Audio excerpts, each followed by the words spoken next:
அந்த குணம் எந்த மனுஷனாலையும் அதை ஃபுல்ஃபில் பண்ணவே முடியாது.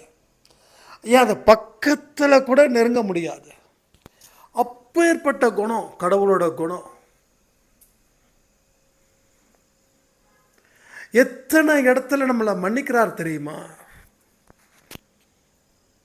நீங்கள் கடவுள்கிட்ட நிறைய விஷயங்கள் கேட்குறீங்க, ஆனால் தவறுகளும் கூட செய்கிறீங்க.